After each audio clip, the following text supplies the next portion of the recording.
Monday. Happy, Victory Monday for us Steeler fans because, the Browns, it was actually one of the most comforting victories we've had in recent time as Steeler fans, too, and it came to the expense of the Cleveland Browns. Got me some free food as well. Sorry about that, Kelly, but you had to make a bet with me, didn't you? Anyway, Victory Monday here for us at the OH Report. The three guys at least here, as myself, Jonathan Langdon, and Adam Thompson, all Steeler fans, Brian Skoronski and Jory Hollenbeck. I'm sorry, but you are at least celebrating your 9-year wedding anniversary. Happy for you guys right now up in the sad city of Cleveland. So hopefully you're having a good time with Mr. Adam Sandler. But we're taking things over tonight. A lot to come here on the show. I just had an update. Dawson Knox just caught a touchdown pass from Josh Allen. We have 2 Monday Night Football games going on here tonight. Not going to give you my Yins bets because Yins doesn't hit at all. So I don't want your bets. You don't want my bets. I know. You got your own bets. But anyway, so we'll keep you updated on the game. We're going to break down high school football. Berardi Lenardi, if I'm hosting a show, I might as well break down our area teams, what they need to do in the last 2 weeks to clinch a bye, unless you're the Shelby Whippets. They've already clinched the top 4 spot. All they can do is now get a number 1 seed. They can do whatever they want the next 2 weeks, but they probably still want that undefeated record. But other teams, what do they need to do to get a bye? What do they need to do to get the Week 11 home game? Or what do they need to do to get into the postseason? We'll break that down at the end of the show. We will break down the Steelers' 23-9 victory over the Cleveland Browns. We also have our Phenominees from Week 8, our top plays as well. And remember, it's a double dip if you vote during the podcast. But we start off with another fantastic team in our area. They are the, how would you say it, back Firelands Conference champs. They clinched that last week. They haven't lost since early in the season as well. 20-2 on the season. And we have the joy of welcoming in the great Coach Kendra Snook of Monroeville. Coach, how you doing? I know you just had a scrimmage. How'd the scrimmage go? It went well. We, were able to bring in both Huron and Tiffin Columbian, so 2 other conference champions. So some great competition for us and for them, and it went really well. And actually, we're going to have Huron and possibly Columbian both on the OH Report when they play possibly Gallion. Huron goes with Gallion and then maybe Crestview. And then I believe Tiffin Columbian's taking on Shelby. So we're going to have them as well. So maybe if you want to shoot the scouting report over to those teams that help us out, Kendra. But how are the girls doing? I know, we go back to midway through the season. You guys, a tough stretch. You took on, I believe, Seneca East that Saturday that I was there. It was right before the first round of the St. Paul double matchup too. And you said, you know what? These are really good teams. We're playing pretty good volleyball right now, but we could be better. Since then, you haven't lost. Like, what have you seen since then? Because you guys, very, very impressive. You go to St. Paul, you win in 5 sets. You knock off Cary in straight sets on senior night. You beat Norwalk. You beat Buckeye Central in 4. Just what have you seen from your girls in the second half to make you guys top contenders? Well, we've gotten better. So just what I told you we had to do. Our ball control's been very good. Offensively, we've been using our voice and getting a lot of kids involved. So we get obviously the ball. It's no secret to our 3 seniors, but the other 3 supporting cast have been doing a great job getting their kills when we needed them to. Our block has been getting a lot more touches. So really, we just keep pushing and getting a little bit better every single time we're out there, or that's our goal. And the kids right now are the bend but don't break. So I would preferably push, but we don't always get that. But all in all, I'm really proud of the progress they're making. They're still working hard in practice. They're buying into what I'm asking them to do. We even had some sickness, some kids out last week. Tonight was actually our first full practice since a week ago. So that's been really nice to have those kids back. And we still have another week actually before we play to get healthy. So having those kids be able to step up and really believe in, wanting to play together and as a team has been great. Coach, I know, congratulations, by the way, first of all, on the great regular season. I know Travis has seen you guys firsthand. I've gotten to watch from afar. You guys have a really special senior class. These last couple of years, they've just really elevated the program, and it now cultivates in 4 titles in 4 seasons. Can you talk to me about that specific group and how they have been able to really shape this program even after they leave at the end of this year? Yeah, for sure. I talked to them really in 7th grade because they really reminded me of our 2015 group, which was our first group to ever make it to regionals, our first group to ever make it to state. We had a set of twins and another big kid. We had a setter. We had the defense to go with them. And that whole class was a really big class as well. And they reminded me a lot of them. And they've done just that. They have played together. They've had fun, and they continue to grow. So a lot of times when, you have a good class, getting them to believe that they have to continue to get better is a struggle.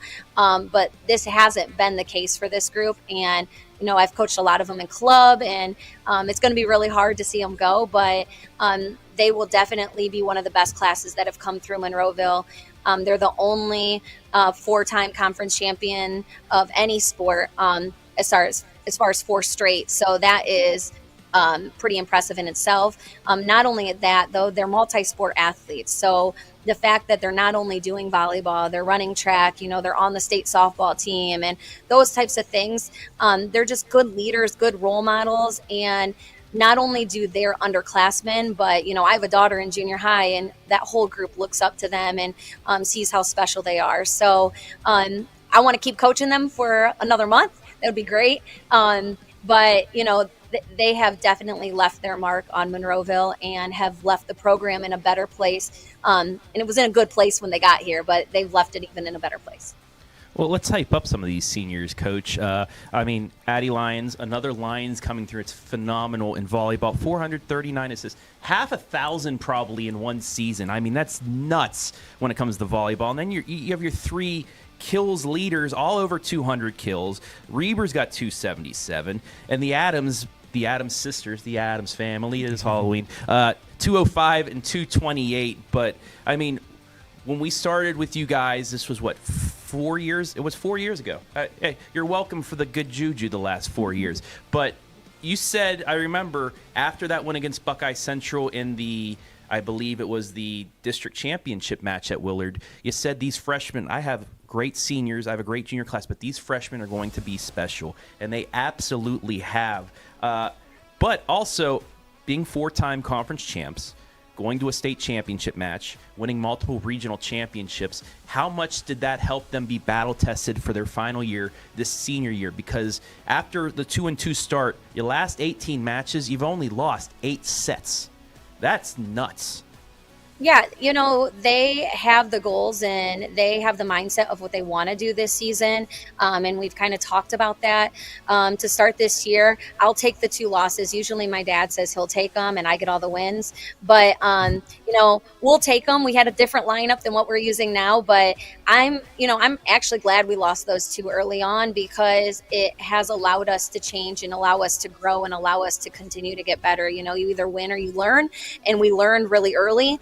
And so we obviously like the lineup we're doing now. It's been successful. But these kids have confidence to, even when things get tough, to be able to pull together and stay focused to be able to get the win, which has been really nice to see. And it helps being out there for 4 years and having all of that experience both on and off the court. And they're so close. This is one of the closest groups I have coached in my 18 years. And just the fact that they're so close both on the court and off the court, I think helps our team chemistry for sure. Well, Coach, let's stir the pot just a little bit because we did want to talk about your postseason position. You guys are the 1 seed in your district, but that one team that you lost to before that 18-game win streak, Mohawk, shares that bracket with you. Just talk about your positioning in this district that we see here on your screen and how you guys feel moving forward. I think that we have the toughest district in the state, to be honest, with this new thing of how the district got rolled out and how you could pick your pods. it really has made it tough. Now, saying that, even if they didn't do that, we would have had for sure St. Joe and St. Paul and us all in it still, so it would have been tough as well. But now you also have Mohawk and Old Fort, which we'll have to, if we're lucky enough to be able to get past St. Joe or Horizon Science Academy, whoever we have to play, that would obviously be another tough match. But Mohawk's a great team. Old Fort's a great team. But we're really not even focused on that match. I'm focused on that first match because right now it's one game at a time, and the most important match of the year is next Monday. Because if we're not able to be successful there, we don't need to worry about the finals. So St. Joe's is a very good team. They've only lost a few. They have a remarkable setter, and they're very well coached. So we know that is going to definitely be a huge first test because, like I said, I really honestly believe this is the toughest district in the state. You look at, you have 4 teams that have been in the top 20 pretty much all year. And just, you just said this is a new thing for the tournament, especially for the Northwest District. The Basketball Coaches Association is looking to see how successful this is going to be. But did it also help you out because you were able to avoid the region with Calvert and St. Paul as well, but you still get these teams? I mean, is there any benefit to having these multiple districts, or with just so many good teams, it's just, I'm going to go here and hope that not everybody gets piled into it? I mean, maybe for others there was a benefit, not really a benefit. For me, we would have been in the Northeast no matter what. St. Paul chose to go to the Northwest and into that pod. I don't know. We'll see how it goes. But not a huge fan, but we'll see. Yeah, well, talking about St. Paul, looking at their district, it's interesting that they chose that. This is just me going on a tangent here, that they have to go pretty much 2 hours to play most of their games, other than the one that they host. But then they could potentially play a district championship against a team that is 20 minutes away from Archbold, which I believe is going to be hosting that district. But that's just a side thing as we can move on here, Travis. Well, no, that's for sure. I think the travel is ridiculous. And they're high school athletes. I don't think we should be traveling 2 hours to play sectionals and districts. And, but whatever. But it was set up, though. You guys are going to be playing at Clyde. St. Paul will be playing at Clyde for the sectional. And I think they're doing the same thing with districts, where 2 separate districts in the same area get to play. For our benefit, that's great because we get double the matches for one crew. But is that gonna help or not benefit having that district atmosphere, but with teams that aren't going to be in your district? So you might get like a St. Paul crowd that stays and kind of roots for you guys, that Firelands Conference type deal. Yeah, for sure. The fact that we're not going to be playing each other the next round, if both of us would be successful, I think you will see some of that. As coaches, I think it's hard because you don't get to scout the other side of the district. So that makes it a little bit more difficult. But we'll just keep worrying about one game at a time and worrying about what's next. But it will definitely be a weird atmosphere not having the same teams all in the same pod playing in the same place for the district semis. Yeah, it kind of reminds me of the NCAA tournament where they have different regions playing there. You talked about your coaching staff. Your dad specifically, this past June, he's recognized with the OHSAA Sportsmanship, Ethics, and Integrity Award. Can you harp about your dad for a little bit? Because that's a pretty cool accolade. Yeah, for sure. He not only has been my assistant coach, but he was my head coach in my senior year of high school, and actually came on to help Jason Miller at Heidelberg and was the assistant coach my senior year of college. So I've gotten to play under my dad a lot, but it's been really nice to be able to coach with him and be able to bounce ideas off of him. And now it's to the point we just kind of laugh because we'll have to figure out a new lineup, like last week when we had people out and we both come into practice and say, hey, we got an idea. And he's like, okay, you go first. And I'll say something and be like, okay, that's what I was going to say. So we've now been around so much that it's together, and I wouldn't trade it for a world. To have that experience with him and being able to see him every day and talk to him every day, not all the kids get that. But he's definitely good cop when it comes to the team. I'm more bad cop. He's that calming force for both the team and for me. So it's definitely a really positive atmosphere, and I think it really helps not only myself, but the other coaches and the rest of the kids. Yeah, it's a pretty cool accolade for a coach. You said that just pockets all the losses, so he's 0 for whatever. But I know, right? a great accolade for him. You got another question, Jonathan? You do not. Coach, I will ask this before I let you go. Are you a football fan? I am a football fan. Are you a Browns fan? I am a Browns fan. I'm sorry about it. Sorry about it. But we're going to move into our Victory Monday for us. But let me get your breakdown of the game yesterday. You know what? My daughter wanted a yes day, so we went and did grapes and picked apples and all that kind of stuff that my husband did not want to do. And he watched the game from his phone. I don't think he was very happy with me, but it was a day that I didn't have volleyball, so it was a Mallory day, and I got to be mom. So she saved herself the trouble. Yeah, she did. Summary. The stress, the troubles, and it was a beautiful day yesterday. That's the perfect thing to do with your family, especially right before you get into tournament time, which I know. I mean, just us as the media, we're busy. We're doing double headers and things like that. But for you as coaches, you got only a couple days to scout the next team, things like that. So I know this is going to get very hectic, and I'm glad you were able to get at least one day off before all of this starts. And also thank you for your time as well here. No problem. Thanks for having me. I always love to talk to you guys. Absolutely. And we'll talk to you when we see you on the court starting in, a week? Yeah, a week. I get a week off, really. Yeah, you get a week off. Yeah, there you go. Hopefully the weather stays there for you. But, Coach, I do appreciate the time. Tell the girls we're rooting for them, and best of luck. Hopefully you stay healthy and healthy and not sick over the next week, so you guys are 100% for the district semifinal. Yeah, I hope that too. Thank you guys so much for having me.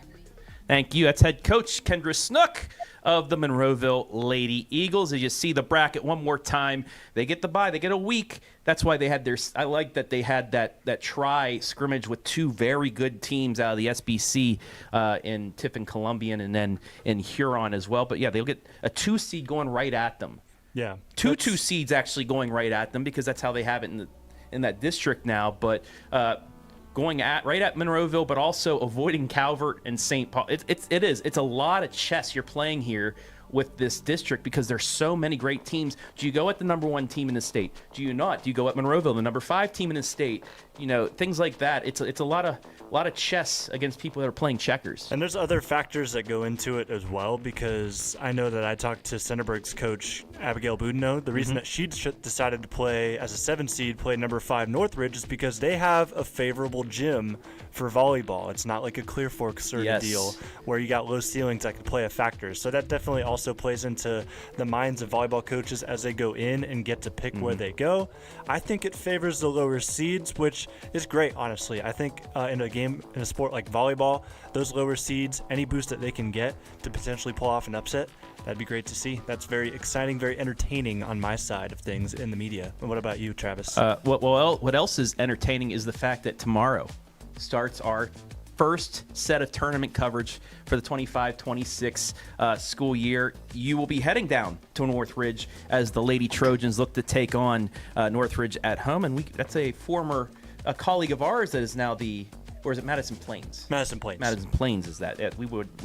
But I will be in touch with him, though. Yes, we will be in touch with them. But then we have Northmore Johnstown as well. Kirk will be there. I will be at Black River. The Hillsdale Lady Falcons, last year district runners up in the Northeast District that they took, trying to make another run there. They're the 16 seed. They'll head up to Black River. So we have three volleyball tournament matches tomorrow, as well as a sectional championship on the pitch as Mansfield Christian hosts Edison. And there's what we have coming up right there.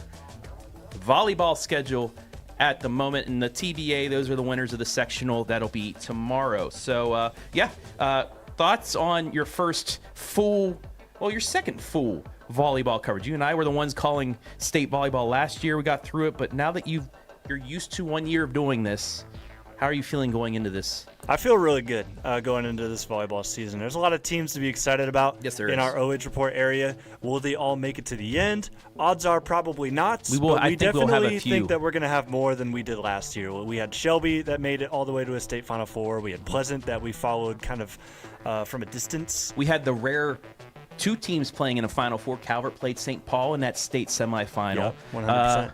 But we may see that again. Yeah. I think the winner of that Monroeville if Monroeville Mohawk make it to that district final, I really think the winner of that match will make it. They're down both to, rolling. They are either, both absolutely rolling. with either to Wittenberg, which is one of the Final Four sites in Springfield, and then Butler or Wright State University as well. But yeah, it starts tomorrow, where we don't get sleep for the next month and a half. But hey, Thanksgiving's right around the corner. And you know what else I think about Thanksgiving? I think about football. And when I think about football, I think about the 4-1 Pittsburgh Steelers. Yes, this is Brian's podcast. I'm surrounded by orange, but it's tears of orange. You know, it's crying. I'm surprised you kept profound. it all on the table. Out of respect for the boss, I just, kept it out there. But the Steelers, the Browns, the rivalry, 21-0 Pittsburgh has been. Well, in their last 21 games at home, they've won all 21. And with Aaron Rodgers and company, it was just one of the lowest blood pressure games of the season so far, and that's really surprising when we thought we wouldn't be able to do much against this Browns defense. And it was 9-0. Got field goals. The boss is the boss, other than the turf monster getting him at the end. But it was close. The Browns had chances, but once again, drops starting to hurt them. But the problem is, as a Steelers fan, I'm not even going to talk about drops yet, but the problem is, as a Steelers fan, is I completely ignore what happens in the first three quarters because I'm so used to those heart attack games that anything can happen in the fourth quarter, and odds are I was expecting this to come down to the wire once again at the end. But shout out to those Steelers getting the job done. Also, finally starting to use some targets that I have been calling for us to use for years. Darnell Washington, the big man, the first play. Big chunk play on that first drive set up the opening field goal. You think, okay, and how that's something that the Steelers have not been able to do until this year, get that opening drive score. And that's just been plaguing teams, especially the Steelers. That's why we're all frustrated because we can't get up early. Now they are, and in this game, they were able to maintain things. Now, I know there's a lot of Browns fans watching, so we'll talk about the Browns right here. Dylan Gabriel, he didn't do terrible. He threw the ball 52 times, threw for 221, but he did not have the interception. Yeah, if you're expecting a rookie to throw 52 times and win a football game, I think you should reevaluate. Kevin Stefanski, it's looking rough for him offensively as he's the play caller now for the Browns, but we'll get back to those drops. Jerry Jeudy did not look good in this game, and he hasn't really looked good all season long, but especially in the Steelers game, if you're a Browns fan, you're looking at Jerry Jeudy like, that's our wide receiver one. Then you start to look at your tight ends, and maybe you think, okay, our wide receiver one is actually our tight end one, and our wide receiver two is our tight end two. But because it's not bad that Gabriel likes throwing to his tight ends, but you need the versatility, and that's not what you're getting out of Cleveland right now. Well, Harold Fannin did have a big catch, and then he went back to him. I think it was on a second down, and he made a drop. Fannin Jr., 10 targets, 7 receptions. That's respectable. Jerry Jeudy, 5 catches on 13 targets. I don't know if that's Dylan forcing things a little bit, and that's also a couple drops by him as well. But they were also banking Quinshon Junkins. What have they done to my guy? He had a couple good outings the last 2 weeks, but then the Steelers finally healthy. This was the first game that they had 12 starters. We talk it because they use a couple linebackers in there, so they call them 12 starters. But this is the first time the Steelers had all 12 starters healthy out there, and it showed in the run game. Yeah, defensively, it looked great. Did you notice in the broadcast how many times they referred to Nate Herbig and his state championship game against Dillian Gabriel? Yes. I got annoying after a while, but then he did get a sack in the game, so it ended up happening. But, very good game from the Steelers. I'm excited because we now have a 2.5 game cushion in the AFC North out of nowhere, which – the Ravens continue to be the Bungles are continuing. We get Cincinnati on Thursday night. I get another peaceful Sunday because we're playing on Thursday, so I'll be calling a doubleheader volleyball and keeping the score close. But the defense, the way the Steelers defense played, I'm confident that it's going to be a 5-1 start, which I don't think you had them starting 5-1 when we talked. I did actually. I had them starting 6-0, in fact. Oh, okay. So because I just knew that the front end of it's very similar to last year, if we're being honest. I knew that the front end of the schedule we had to get ahead. Yeah. Because anything could happen towards the end of the season. I honestly still don't really have the faith in Aaron Rodgers because I'm partially just refusing to cheer for him since they beat us in a Super Bowl all those years ago. And that's like one of the first Super Bowls that I can remember in my mind with how young I am. But Aaron Rodgers, we'll see. We'll see. I mean, I'm still not But what fully on if he board. gets you to the promised land? It's all bygones be bygones. Because I was lucky enough to see the 05 Super Bowl and the 09 Super Bowl. So But we haven't won a playoff we're game 2-2. since 2016, so we got to Yeah. take baby steps here. Baby steps, but at least we're off to a good start. The last time we had a great start, we were undefeated, 13-0, and then we just went downhill from there. Yeah. Anyway, for the seen it too many Browns, times. Sunday they host the Dolphins. The Dolphins that are just, I don't know. So maybe this is finally a chance for them to get back. They get Dolphins at home, then they're on the road, Patriots, Jets. Possible 2-1 there for them. And they're just taking on the AFC East, huh? Yeah, they're just taking on the East right now. We already took care of the Patriots and the Jets, but we still got to get the Dolphins as well. But Dolphins, Jets, Patriots, and then they're back home against the Ravens. What are the Ravens going to be like? I mean, once you get Lamar back in there, you never know. But You know what? I'm ready to give the Browns that game against the Dolphins. Yeah. And that being the final straw for Mike McDaniel. Ooh, just like a certain Penn State coach that just got let go. You think this might be the final straw for him as well? What about Stefanski, though? Yeah. How many straws does he get? He Thank gets you, Adam. That's a infinite good one. straws from the Browns ownership, but that's not anything I have to say about it. But I'm sure Browns fans that are listening to this podcast have some things to talk about All with right, that. for Browns fans, we'll break things down real quick. They have the Dolphins, Patriots, Jets, Ravens, Raiders, Niners, Titans, Bears, Bills, Steelers, Bengals. How many wins do you see the Browns getting out of that? You want me couple? to answer that? I want you to answer that first. Four? 4? I see 4. I see Dolphins, Jets, Titans, Raiders, I just Bengals. know I that say when we- 5. I say 5. I just know that when we texted Brian, he has that Jets game circled because he's fairly confident that they can take down Justin Fields, which I would not. They're I not would the not Jets. circle it like Brian is. They're not the Jets that we saw in Week 1. Their offense just went complete. They had 89 yards across the pond against Denver and still almost won. Yeah, I don't know What's that what we make you did think to about them. Denver? Like, I don't. There's some of these teams. This has been the wackiest start of a season I've ever seen. Just the upsets that we've had. Teams up and down. The Patriots going to Buffalo and completely shutting down the Bills. The Jaguars starting 4-1. The Jaguars beating Kansas City. Kansas City dismantling the Lions. I mean, I don't know. But anyway, it doesn't matter because the Steelers are 4-1 right now on a Victory Monday. Browns fans, like I said, maybe when number 2 comes on Sunday at home at 1 o'clock on CBS against the Dolphins. That's enough of NFL talk right now. But I can tell you, after one quarter, Atlanta's up 14-7 on the Bills. So there's another kind of head scratcher right now. I'm guessing Robinson's gone off so far. Which I would love. I'm actually 4-0 right now as it sits in my fantasy football leagues this week. I need Josh Allen to do some things tonight for me to have a legit shot. But Penix Jr.'s got a passing touchdown. And, No Bijan? no, Allgeier. Allgeier's got the touchdown. Sniped them. 10-yard run. Bijan has 6 carries for 40 yards. He just got sniped out of there. Yeah. Drake London has a receiving touchdown as well right there. Also, coming up 8:15, Chicago, Washington. That should be an interesting matchup. That's on ABC. But now we move from NFL down to finish off the show with high school stuff. And first, it is time to unveil the nominees for the Week 8 Friday Night Phenoms. Roll it. Time now for your Week 8 Friday Night Phenoms, presented to you by Spherion Mid-Ohio.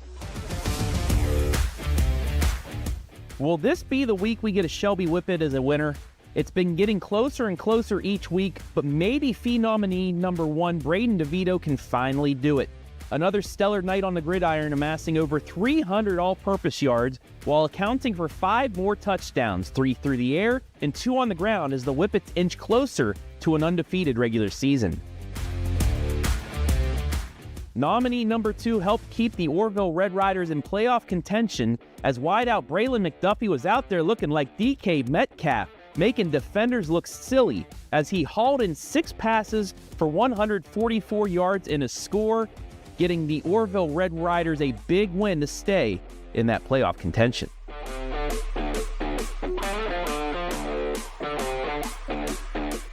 Nom Nom number 3 helped Western Reserve to a big win on Friday night to keep their slim chances of a shared Firelands Conference championship alive. Welcome back, Rough Riders quarterback Hayden Keith.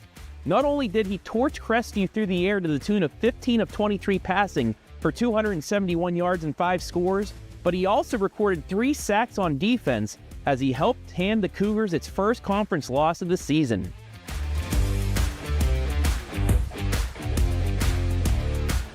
Our fourth nominee is trying to keep the Hillsdale Phenom victory train a-running, as Owen Sloan is this week's choice from the Falcons. He surpassed the century mark in only 8 carries while sending 3 of them to the end zone. 105 yards in total, 13.1 yards per carry, and the most important stat, an 8-0 start for the number 4 rated Falcons. Phenomene number 5 helped Mount Gilead bounce back from its first loss of the season as the human bowling ball Carson Barnum knocked over Golden Knights all night in a home rivalry victory, rushing for 170 yards and 3 scores, including 2 key 2-point conversion runs. But he also led the team with 19 tackles as they held off a late Northmore surge for win number 7.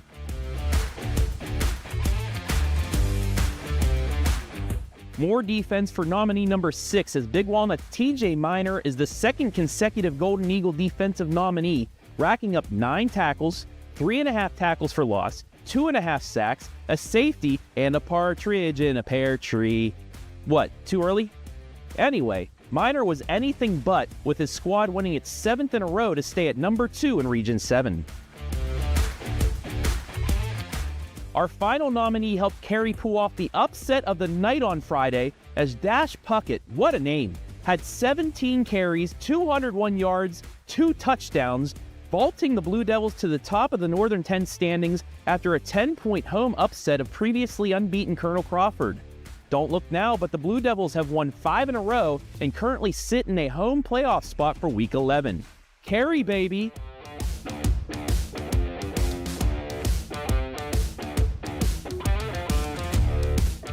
There are your 7 nominees. It's now time to cast your vote, with the winner being announced on Friday's episode of The Pigskin, and it's all brought to you by Spherion Mid-Ohio. And as always, during this podcast, live and free, to double dip. Vote right now counts for 2. But we're not done with this. Jonathan, take it away. Yeah, Brian and Jory celebrating an anniversary over in Cleveland. So I am taking over the top plays, and we got a bunch here from week number 8. Let's take a look. Another week, another rundown of top plays captured by our OH.Report cameras from week number 8 of action. We lead off with Galleon's Aiden Schmidt. Escaping to his left, he finds his tight end Dominic Capretta, who shifts upfield for this 56-yard touchdown run on the River Valley defense after some tightrope action with the sideline. Watch him flirt with the chalk again on his way to pay dirt for the Tigers.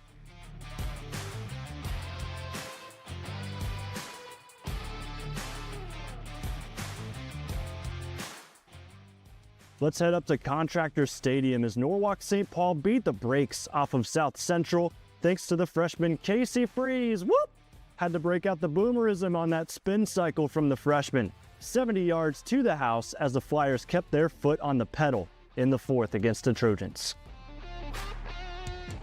Anyone else get a little deja vu watching this play from the heart of Ohio? Tommy Haas snatches this away from Danville off the deflection, and the senior wasn't done there. Watch this stiff arm as Haas takes this to the house to help Centerburg close the door on Danville.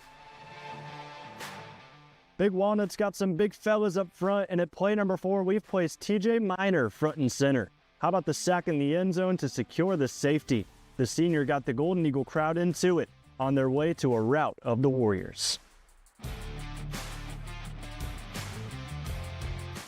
The Battle of the Copper Kettle took over Crawford County this past week, and it was Bryce Locker's time to shine, especially on this bruising run from RB Royalty. No one was bringing down Bryce on his way to a 46-yard touchdown on the ground. The Kettle stays at Winford for a 28th straight season.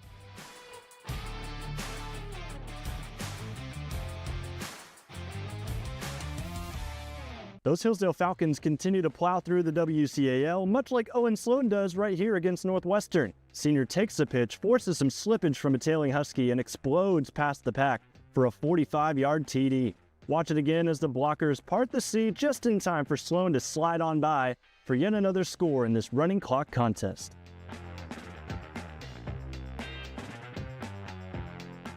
Perhaps no game was more thrilling than the one we witnessed at the Colt Corral last week. And who was the star of the show? It was Highlands' Kane Stover. Not only did he push through the overtime winner, but watch him tie it up here thanks to some smooth maneuvers on his way to a 29-yarder in crunch time against Clear Fork.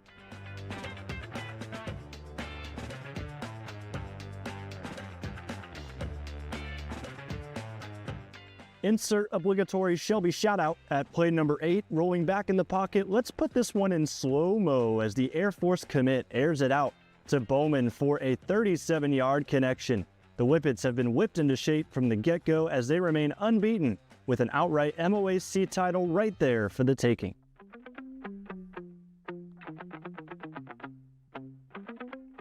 If you thought we had already hit our defensive quota, well, think again. Western Reserve welcomed back their QB, Hayden Keith, against Crestview, but watch him wrap up the opposing QB for a big loss. Keith has his Rough Riders ready to stay close enough for a potential share of the Firelands Conference title. And finally at number 10, Carson Barnum was a phenom on the offensive side, but it was his late-game heroics that earned him a spot on my list this week. Northmore was looking to tie it late on a 2-point try, but Barnum says, "Not on my watch." The Indians secure a must-have bounce-back win to stay in the KMAC title picture. And that was your top plays of week number 8. Leave your vote in the comments section below for your favorite to reign supreme this week. And as always here on the OH.Report Podcast, it is time for a double dip. Double dip. Leave a comment down below for your favorite play, and you will get not 1, but 2 votes as you get the double dip, double horns down, even though It's a 15-yard penalty. Texas definitely just won the Red River rivalry. They just horns down out of the top 25. Them and Penn State both. Why isn't Sarkeesian fired? Is that Sarkeesian? No. Texas? Who's at Texas? It is Sarkeesian. Sarkeesian. Why hasn't he been fired? That's the question. I don't know. Anyway, there are your Phenominees and top plays nominees from last week. We have 3 more to go. Last 2 regular season weeks as well as week 11, because we have, I believe, a lot of teams that'll be in week 11, and that segues us to our final segment of the show, as it is me, Travis Lenardi Berardi, to break down some scenarios for our teams. We have some teams that are already in. We have some teams that have already clinched a first-round home game. We even have the Shelby Whippets who have already clinched a top 4 seed and a bye, so we know they'll be in week 12 already. But I'm going to break down we're going to take a look at some of our regions. I'm going to break down some of these teams, Jonathan, and feel free to just chime in whenever you want. Some of your favorites out of these regions, things like that. And let's start at Division 2. Region 7, we saw Big Walnut in there in our phenoms and our top plays. You see their number 2, but let's start with the Ashland Arrows. They've already clinched a top 8 spot from what I have looked throughout the Fantastic 50 and Joe Idol, things like that. They're pretty much top 8 locked. They need to win out to get the bye, though. They do get Lexington coming up in week number 10. They got Worcester, a winless Worcester, and that's why they need to win out. Now, if they win this week and lose to Lex, they'll need help for the bye. But like I said, they're already in at home, Jonathan. Your alma mater will be playing at Community Stadium at least for week number 11. But if they win out, they'll be there in week 12. Yeah, it'll be fantastic to see that as an Ashland alum. I sadly won't get to be there because I'm sure I'll get sent somewhere else. But these Arrows, one of 4 remaining unbeatens in Division 2.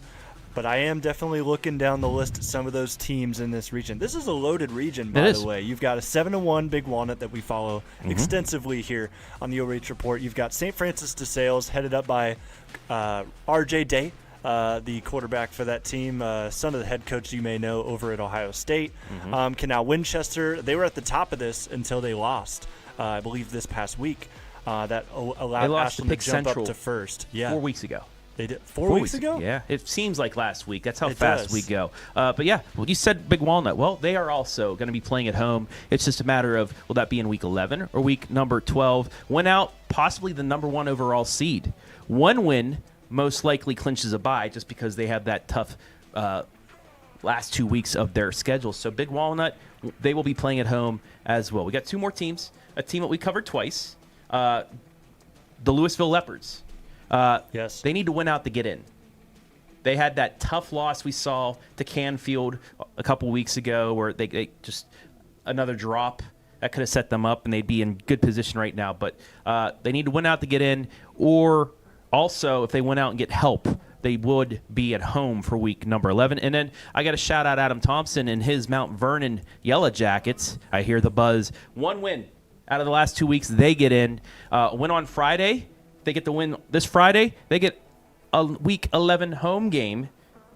That because they play Licking Valley in Division 3. They're 8-0. So if they knock them off, they will get a week 11 home game. They went out and get some help, they'll have a bye. So what was the last time the Mount Vernon Yellow Jackets were this high in a tournament talk in the last couple of years? Probably never. Because when they were in the OCC, they were in the middle of the pack at some points and things generous. like that. But I'm trying to be nice for Adam. But any final words on Division 2 Region 7? I know you might have had something. Who do you think is the most explosive player in that region? Are you going with Nathan Bernhard or Nolan Burley? Nathan Burley? No. You can't. No cop-out answers here. No cop-out answers here. I don't know. Well, it's a good thing you have a quarterback and a running back there at least. So you have the top quarterback in the region. You have the top running back in the region. But hopefully they go 1-2 so we can see that regional final. Last year it was semifinal, I believe. Yeah. But just look out for Massillon, Washington. They're 5-3, but they're in the 7th spot because they play those tough teams. So there's your D2 Region 7 top 15 right there one more time. Louisville, Mount Vernon, Big Walnut, Ashland, all right there. Now let's move to D3 Region 10, which has only a couple teams, and they're the backyard rivals. That is the Lexington Minutemen and the Ontario Warriors. For Lexington, 1 win. They get a home Week 11 game. They went out, most likely could get a bye since they're the number 3 seed right now. But Lexington, Joe Idle says they control their own destiny. The Fantastic 50 says they're in. I'm going to say Lexington is in, especially with their schedule coming up. If they take care of business against Madison, they will, get that Week 11 game at home. But then if they can knock off Bernhard to clinch a share of the OCC, they will be most likely in that top 4. Yeah, biggest thing here is that Buckeye takes on Rocky River this coming week. That's going to be a big game. And if you're Lexington and you want a bye, I would root for Buckeye just to kind of knock Rocky River out of the conversation.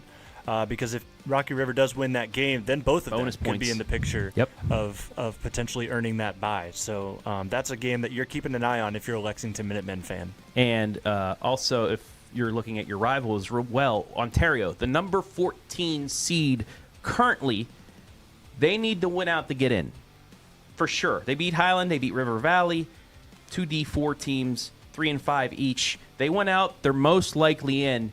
If they go 1-1, they need to win this Friday to get that 1. That'll get them more of the bonus points than they would against River Valley. So a win this Friday puts them in a good position to get help, but if they just win out, they're most likely in. And Jonathan, who do you think they would be playing in week number 11 or 12? I'm going to guess it's going to be potentially Lexington. Yes. The Fantastic 50 in every simulation said Lexington. How about that for a week 11 or week 12 game right there? It's possible, but like I said, with the bye and things like that, it might not be. But we'll just they have love the travel to see. too. I'm sure. Oh yeah. That travel is just killer driving up the back roads. But there's your D3 Region 10 one more time. Buckeye way ahead of Wapakoneta. I mean, if they beat Rocky River, they've clinched probably the number 1 overall seed. But then you have Wapak, you got Lex, Revere, Rocky River, Copley, Holy Name right there, and Shawnee. I think the top 8 still have a chance at a bye if they get some help. So we'll just have to find out there. Now to Division 4, Region 14, and the number 1 team in the land, the Shelby Whippets. They are already in the top 4. They are one of 2 teams. They are one of 2 teams, Cincinnati Anderson, that knocked off Big Walnut in the Final Four last year. They both have already clinched a top 4 seed. How crazy is that? I mean, actually not that crazy because Shelby is wicked good. They are very, very good. But I'm looking at number 2 as well. Galleon. Oh yes, that's their only loss, Shelby, and it's great to see the MOAC well represented in this district or in this region. Pardon me, but Those two teams have looked untouchable, except for when they have faced off against each other. And that was still a game. Yeah, it was still a game, but Shelby definitely ran away with it at the end. I got to talk to Coach Dick in our Coach's Corner show last week. He's very excited about this group and excited to potentially end the season 9-1 and get their second chance. The chops are they're definitely licking their chops, getting ready for a potential rematch with Shelby. Well, congratulations, Galleon. You've clinched the top 8 spot. Love that. They've already clinched a home game at High C Park. It's just a matter of will it be in week 11 or week 12. They went against Clear Fork this week, or next week. They went against Clear Fork next week. They will get the bye. So just take care of business this week. You take care of Clear Fork, and you guys 9-1 will be playing in week number 12 as a team with the top 4 bye. They get Marion Harding, D2, 3 wins, but D2, those bonus points will get them right there. The top 3 teams in this region already have clinched playoff spots, according to Joe Idle, which he knows his stuff. So Shelby, Galleon, and Bath out of Lima are already in there. Let's move down to those Clear Fork Colts. 1 win, and they're most likely in. So if they take care of business this week as the number 9 team right now, they beat River Valley, they're most likely in. But if they win out, then they could get a home game in the Clear Fork Valley at the Colt Corral for week 11 because of that win over Galleon. Yeah, that Highland loss definitely hurts them just a little bit. Makes it a little bit more difficult on trying to get that home game, but definitely looking like they could still get it done. They've got River Valley, and then they've got a tough Galleon game, as you talked about, in week 10. Definitely have to win this week if you want a home game. Galleon, I think you could potentially get away with it if you have some other help on the other side of things. But yeah, that loss to Highland when it comes to tournament seeding, brutal.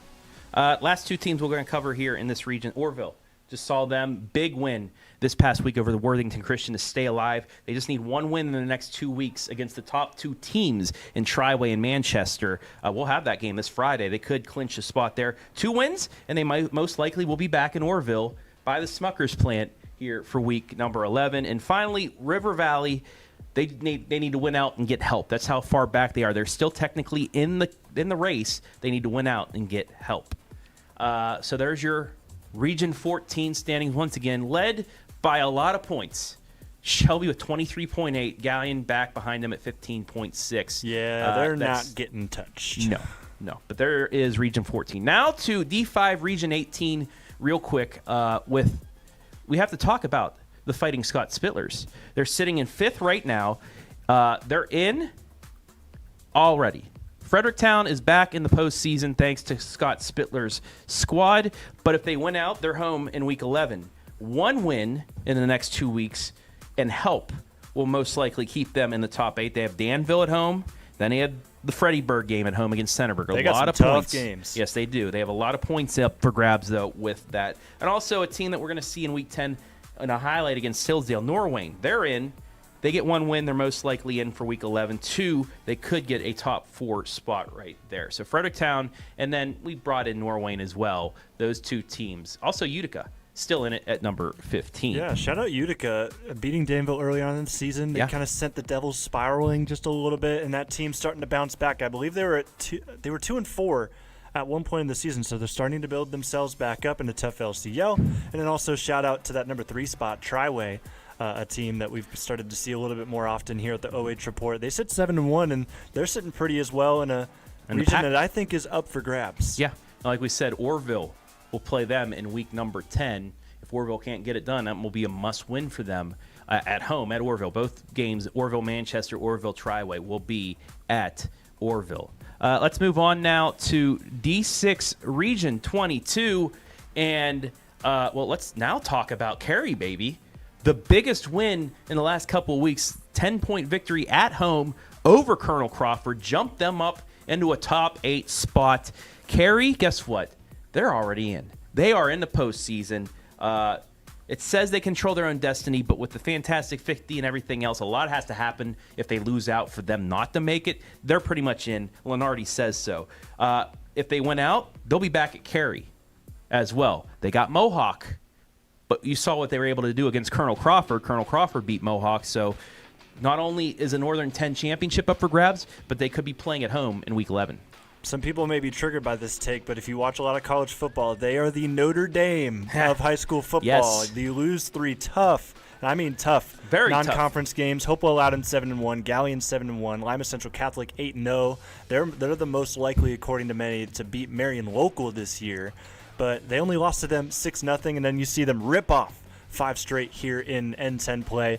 I am really excited to see this Cary team work moving forward into the postseason. They're hot. A lot of points up for grabs live and free this Friday when Cary hosts Mohawk. The team at number 8, the Seneca East Tigers, they would be in if they would have made their field goal at the end of the game against Northmore. They missed that field goal after getting iced. Northmore somehow pulls it off in overtime, and it dropped Seneca East back, but they worked their way back out. They sit 8th right now. If they win Friday, they're most likely in. If they get 2 victories in their last 2 weeks, they will get a top 8 spot because, well, they play Bucyrus this week. Then they head to Mohawk for a Week 10 game. So a lot of points up for grabs there. And then Western Reserve, bounce back victory. Hayden Keefe back at quarterback, pulled off the win over Crestview, kept their Firelands Conference hopes alive. Well, they're in. Western Reserve, congratulations. Take care of Plymouth, take care of New London. You would get Week 11 at home with some help. Yeah, sky's the limit here for this Western Reserve team as they have everybody back. But I just want to talk about the depth of this region. Look at 12th. They're 6-2, but they're still fighting for their lives here in this tournament game. 13-5-3. There's a 16 that's not even on this list. They also sit 5-3. Just a very stacked area here, and it's going to be tough to make it out when it comes to regional semis and regional championship games. Yeah, a lot of 6-2s. Couple 5-3 teams in the Northern 10 that are up in there. 5 7-1s. A lot of 7-1s. Paulding 8-0 is in 5th. It's just that Northwest area is just crazy. Now to an even crazier region, and that is Region 23, where all of our teams are pretty much in there. Centerburg flying up the standings. They're number 1 still. They're at home with a win this week. They're in already. They're the number 1 seed. But they get a home game with a win. If they win the Freddyburg game, and get a little bit of help, they will possibly get that number 1 overall seed. So win out, you get the bye, possibly be number 1. And you would avoid possibly Mount Gilead. Now, I don't want to get Mike Reed all up in a bunch or anybody down there, but Mount Gilead, I'm going to say it right now. Welcome back to the playoffs. Welcome back, Mount Gilead. You're in. You're in. You're going to need a lot to happen if you lose out. You're still in. Welcome to the postseason. Still got 2 games left. Still have a chance at the KMAC Championship. 1 win, and they get to play under the flashing lights at home in Week 11. 2 wins and a little bit of help. They'll be playing in under the flashing lights in week number 12 and possibly avoiding Centerburg until maybe a regional championship game. This is a very exciting time for former KMAC Trav and KMAC Langdon as we get to talk about 2 teams that are sitting at the top of this region. Yes. Woot woot. Yes. Exciting stuff. Mount Gilead I always Centerburg. say it, the most underrated small school conference not named the MAC in the state of Ohio, the KMAC. Right there, baby. So Centerburg sits right now at that 1. They've got East Knox next week. I'll be there live and free from Chet Looney Field. And then they've got Fredericktown in a big Freddyburg game we already kind of referenced. But Mount Gilead, man, Loudonville, Cardington, potential great wins there. Very winnable games there for Mount Gilead. And then they jump ahead of West Jefferson. I think this was the team I was thinking of. Yes, they lost last week. So they lost that number 1 spot. They got a great quarterback that threw all over Northmore a few years ago in the playoffs as a freshman or a sophomore. But, might want to try and avoid them as well. Let's talk about the Colonel Crawford Eagles. Tough loss at Cary, but there's still a lot to play for, especially if Mohawk can knock off Cary. You're still playing for a Northern 10 championship in your rivalry game against Winford in Week 10. But you win out, you're home in Week 11. You went out and get help, you're still a top 4 bye. You see them sitting in 5th right now. You got Fort Fry all the way down on the river in the Ohio Valley Athletic Conference. And then you got West Jefferson down on the western part of Columbus right there. But you get some help. Crawford still has a lot to play for. 2 more teams real quick. You see them at the bottom of this list, 14 and 15. Crestview and Northmore both need to win out and get help to get in. Absolutely. Now, they got points that they can get for these victories. It's just everybody else ahead of them just needs to take care of business as well. So Northmore needs to win, and you need Caldwell, Eastern, Martins Ferry, Grove City Christian to stumble once again for them to make it into the top 12. But there you go. 3 KMAC teams still in playoff contention and 1 region alone. But it's a tough ask. Let's jump to Crestview real quick. It's a tough ask for them to take down Mapleton. Monroeville. Monroeville, this Friday. Absolutely. Monroeville's playing for a conference championship. 100%. And then you've got Mapleton in week 10. And then looking at Northmore, they've had some great games. They've had some tough ones. Cardington and Loudonville. It's the flip-flop of Mount Gilead. So those are 2 games that they can definitely win. But as you said, not many points in those games. Need help. Need a lot of help. They need the teams they've beaten. They need the Seneca and East sadly, to win. some of the help they need is from the Crestview Cougars, who we also are good friends with here at the OH Report. So I have a bad feeling that one of them is going to knock out the other in this situation. Well, that's another thing. Yeah, Northmore's Monroeville fans. You're right. And let's talk about Monroeville as we head to Division 7, Region 25. We have 3 teams still in the runnings there in Region 25. The Monroeville Eagles, well, they have clinched.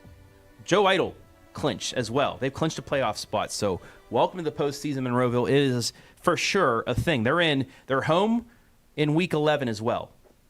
That's the Fantastic 50 talking as well. They're already at home for week 11. The question is, will they get a bye? They get 2 wins. They get that Crestview win, and then they get a win in week number 10 against St. Paul. So they have a lot of bonus points coming up there for them as well, both on the road, however. But if they get 2 road wins, they're going to be at home in week number 12 as a top 4 team. Speaking of St. Paul, they're most likely in. They're at 9 right now. They'd need a lot to happen if they lost out. Take care of business against Mapleton. They're in for sure. But they could be at home, but they need 2 wins to be at Contractor Stadium for week number 11. And then for Buckeye Central as well, Buckeye Central's still in the mix. The Bucks are still in the mix right now. They sit in 10th. 2 spots ahead, but they go Winford and Upper Sandusky. But Upper Sandusky is important because it's a D7 team playing a D4 team. That's a lot of bonus points despite Upper being only 3 wins. You know why they're still in the mix? Fairport, Crawford, Mohawk, Cary, Seneca East. That's all their losses. And those are all teams that are at least 5-3. Yes. So they have had some really tough games on their schedule. And the good news is it gets easier. You've got Winford, a 2-6 squad. You've got Upper Sandusky, 3-5. Very winnable games if you're Buckeye Central. And if you can get those, you're looking at the playoffs. Well, they're also rooting for Crestline. Crestline has 5 wins. They knocked them off in week 1. Crestline, they get a big one this week. We'll talk about them here in a second, but Crestline's got a winnable game maybe against Lucas in week 10. That could help them out as well. But for Buckeye Central, 1 win and lots of help. They're in. If they win out, take care of business, they're in, but they could also be at home. And before we move on to another district, or a region, I want to know how you feel about quality of loss and how that affects some teams' seeding. What are your thoughts on that? That's a new thing in there, isn't it? It is. I mean, it's a strength of schedule thing, pretty much. The strength of schedule, quality of loss. I mean, it rewards you for scheduling tough non-conference opponents. That's why Cary is also getting some bonus points right there because they played teams with a combined 2 losses. It's exactly it's the same deal we're going through with college football right Absolutely. now. So I'm not. I mean, I'm okay with it. I'm okay because it makes you. Well, it's why Crestview still has a chance because they play Kirtland. You know, it makes you not just play Twinkie teams to start off. You know, per se. There's no Twinkie teams in Ohio, but I'm just saying. You know, getting easy Lindsley wins to School. start. That's the Twinkie team. West Virginia joke. They have. Well, my uncle actually used to be the athletic director at Lindsley, so that's a little bit. But yeah, BJ Depew, you're the man. That's the head coach down there. Really cool guy. But I like it. I do like it right now because it forces you to say, hey, I might play a tough opponent and lose, but that might help me down the line when I need to get into the postseason. 2 more regions left. I know you guys are loving this. Adam is. Hi, buddy. D7 Region 26. Talk about Mohawk here coming up in D7 Region 26. And you talked about Lima Central Catholic. They're the top team in this region. Mohawk sitting down there at number 5 currently. Mohawk, they're pretty much in. Like I said, not absolutely in, but they're going to need a lot of stuff to happen against them if they even lose out to miss out. They're pretty much in. 2 wins, most likely get that bye because they beat Cary. 1 win, they're home for week 11. So a lot on the line. You get 1 win, you're going to be at home, but you get 2, you get that all-important bye. Yeah, here's the deal for Mohawk. They're in, but they're in for a gauntlet. Yes. This is a rough region. You've got Lima Central Catholic, North Baltimore, two teams that I think State ranked. have potential to knock down a Marion local that has been struggling as of late. But yeah, so Mohawk, they're gonna have an uphill battle, but it's great to see them already kind of in that playoff picture, and anything can happen when week 11 and going forward come by. Well, also the Hillsdale Falcons rooting for a team like that, because that would most likely set up the state semifinal against Marion local would be against this region here. It goes by geographical matchup, the closest you can be. So those two would be up there. Hillsdale would avoid that Marion local contest until possibly Canton if they get to there. But I want to talk about Calvert before we talk about Hillsdale. Calvert Senecas, they went out. They're most likely in. Calvert's had a tough go at it this season, but like you said, strength of schedule. They played Mohawk earlier on. They beat Monroeville, who's 6-2. They lost to St. Paul 4-4. Hopewell Loudon 7-1. Gibsonburg 6-2. Margaretta 7-1. So that strength of schedule, once again, they get a 6-2 Woodmore team. You beat them, that clinches the playoff spot right there for you. But if you beat Willard as well, who's a D5 team, they are most likely in for sure. Yeah, I think Calvert, they've also got an uphill battle ahead of them, but any win can really help them out. Sitting in that, as you said, 14 spot, they need some help. But as you saw, their strength of schedule also up there. So their quality losses also up there. They lost to Mohawk, lost to Hopewell Loudon, Margaretta. So just continuing to stack up those losses, and now you've got a chance to get some wins here at the end of the year. All right, final region here for you, D7, Region 27. And let's talk about those Hillsdale Falcons. They've already clinched the top 8 spot, according to Joe Idle, and pretty much a bye as well. Although, Sims Valley at 6, they play two really good teams. Strasburg at number 5, they play a 5-3 team coming up. You got Conotton Valley, who has a 4-4 and a 3-5 team. So there's a chance that a slip up for Hillsdale keeps them out of the top 4, but I don't see that happening. You win this week, you pretty much clinch up that number 4 spot. One win also probably clinches the number 1 overall seed. That's just how good they've been.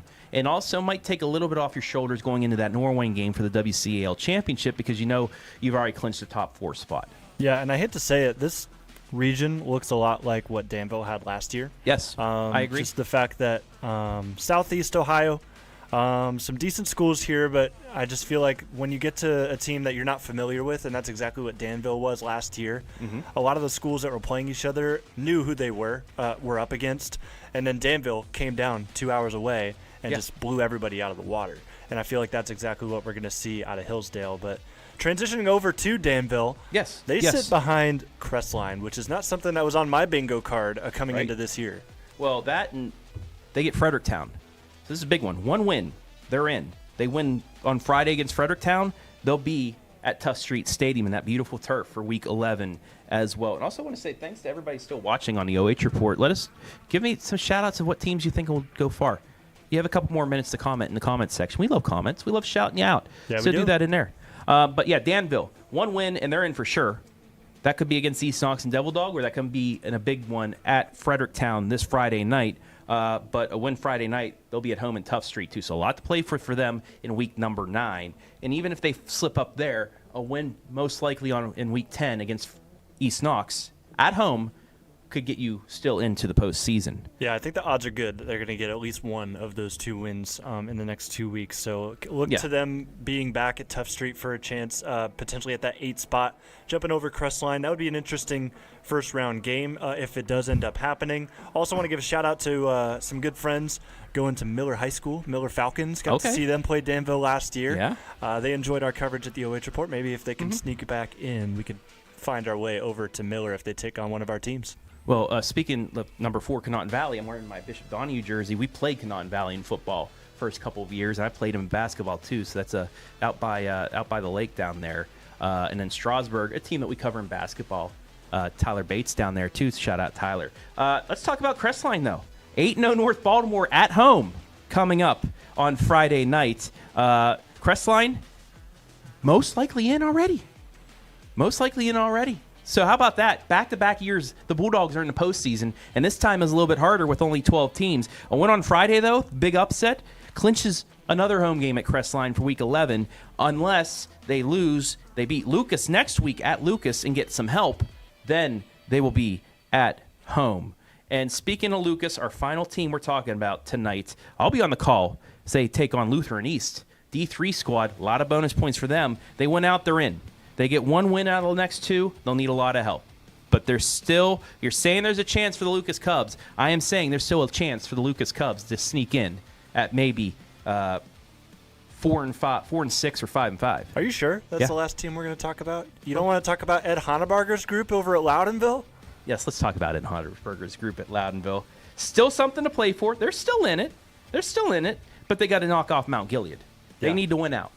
They got Mount Gilead, then they got Northmore. A lot of bonus points to play for. And you saw what they did. Actually, you saw what they did against Fredericktown at home. They took them to overtime. That's what I'm saying. Here's the deal. Yeah. This Loudonville team, I predicted it last week. They were going to beat Cardington this past week. And you know why? This team is too good not to go winless in the KMAC. Yeah. They got their win. Can they try to keep stacking them up? They could definitely catch a Mount Gilead team off guard, and that's what Mike Reed is probably preaching to his group going into this next game, because Loudonville has played tough with Fredericktown now. They played real tough with Danville as well.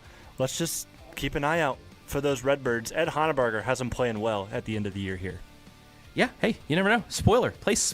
You get in at 5-5. I apologize to Ed Hanneberger's squad. Yeah, Loudonville as well. Right behind Lucas, but they have a lot of points to play for. You went out, you're probably in there as well. Knocking off Mount Gilead at home, then heading to the Castle in a game I will be calling senior night for the Golden Knights. So that might be something for them to play for as well. Live and free on Friday night. I'll be at Lucas as well for the Cubs this Friday night. If they get a win there, a lot to play for. But Jonathan, who's your favorite team that's not in yet that can come and get into the playoffs and maybe make a run? You got someone in mind? Because I'd have to start digging to really give you my favorite one. I'd say the Ontario Warriors. Okay. Don't let them get in. They have that playoff experience from a year ago. Losing late to the state runners-up in Perkins. I mean, don't let them get in the postseason. Tell you right there. Louisville as well. They went out and get in. I've seen them 2 games. Against Northwest, a win against Canfield. Just state champ a few years ago. They're state ranked. Get that win there.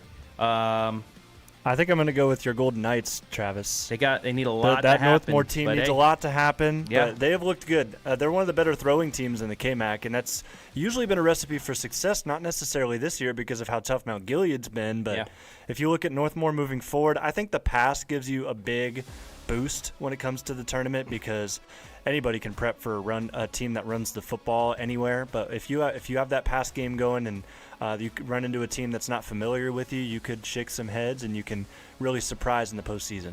How about a Monroeville Hillsdale State semifinal?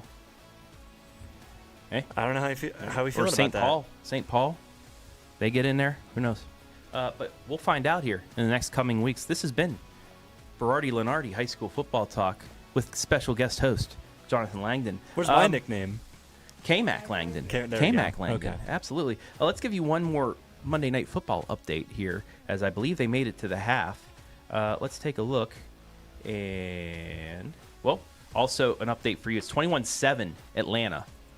Buffalo, what's going on with the Bills the last 2 weeks? Also, the Seattle Mariners are up 2-0 on the Toronto Blue Jays in the ALCS. Vegas called. And then end of second, Dodgers, Milwaukee tied at 0. But that's going to do it for this edition of the OH.Report Steeler podcast. Jonathan? Final comment. Yes. Bijan, 10 carries, 131 yards, and a touchdown. Yeah, you knew that was going to happen, and that's against me in fantasy football. So I'm Love pretty that. much done. Cool. But that'll wrap things up here for the OH.Report video podcast. Got a lot coming your way. Tournament time is finally here for volleyball and soccer. We start our tournament coverage tomorrow. 1 soccer match, 3 volleyball matches, and then we just get it rolling until mid-November when we get the right state. Double headers all over the place. If you see us around, bring us snacks. We will definitely need them. Yeah. We don't eat. We don't. Have you ever heard? Do you know John Rothstein for NCAA? Oh, we no, sleep in May. Yeah, we sleep in May. Yeah. Yes, we don't sleep in May. We sleep in June, July. But yeah, actually I was getting gas up in Jeromesville at the Bell stores there, just pumping gas. Guy, OH.Report. I'm like, hey dude, how you doing? OH no OH.Report stuff reports. on either. They just said OH.Report. I'm like, hi. So if you see us out and about, just say, hey, OH.Report guy, nice to see you. It's nice seeing you guys, and we're going to get out of here. So this has been Jonathan, Travis, Adam behind the scenes, Mr. Mount Vernon Buzz, for another edition of the podcast. We'll see you on a live stream tomorrow near you.